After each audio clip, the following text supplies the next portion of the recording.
আমার অপরাধটা কি?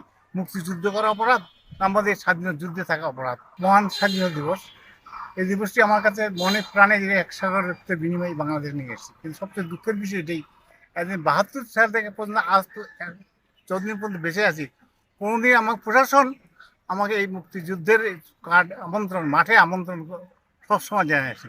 আজকে এই প্রথম জীবনের সবচেয়ে দুঃখ হলো সত্য যে রাজমিয়াটের প্রশাসন এখন পর্যন্ত কোনো কার্ড আমাকে দেয়নি। কারণটা কি বুঝলাম না, কারণটা কি? আমি কি আমার অপরাধটা কি? মুক্তিযুদ্ধ করা অপরাধ না আমাদের স্বাধীনতা যুদ্ধে থাকা অপরাধ? আমি একমাত্র ব্যক্তি লাইনম্যাটে বীর প্রতীক, ক্যাপ্টেন আইজুল হক বীর প্রতীক। আমি অনলি দ্য ম্যান, স্বাধীনতা যে রাষ্ট্রের ১২৬ জন খেতাব, তার মধ্যে আমি একজন রাজমেন্টে বেঁচে আছি। এর চেয়ে বড় দুঃখ কিন্তু আমার বাড়ির লোকজন বলছে আপনি এখন পর্যন্ত মাঠে যাননি, তো লজ্জা লাগে আমাকে মাঠে না দেওয়া। আমার কাছে অত্যন্ত কষ্ট এবং দুঃখ যে একজন বীর প্রতীক হিসেবে মুক্তিযুদ্ধের একজন ধারক বাহু মুক্তিযোদ্ধা হিসেবে আমাকে এই কার্ড না দেওয়াটা আমি কোনো সমুচিত মনে করি। মানে এর মধ্যে কোনো কনসিউসি থাকতে পারে, এটা মুক্তিযুদ্ধকে চেতনাকে সম্মানিত করার জন্য চাইছে, মুক্তিযোদ্ধাকে সম্মান জানায়। এইটাই হলো তার কাছে। প্রশাসন এখনো মুক্তিযুদ্ধ শুধু তাই নয়, এই ব্যাপারে আমি ডিসিকে, এডিসি জেনারেলকে কয়েকবার টেলিফোন করি।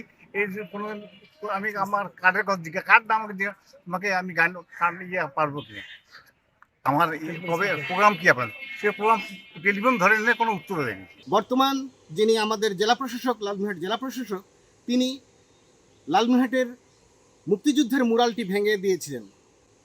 এই মুক্তিযুদ্ধের মুরাল নির্মাণ হয়েছিল 2014 সালে। তিনি মনে করেন এই মুক্তিযুদ্ধের মুরাল 24-এর চেতনার সঙ্গে যায় না, সাংঘর্ষিক। এই কারণে মুক্তিযুদ্ধের মুরালটি তিনি ভেঙে দিয়েছেন।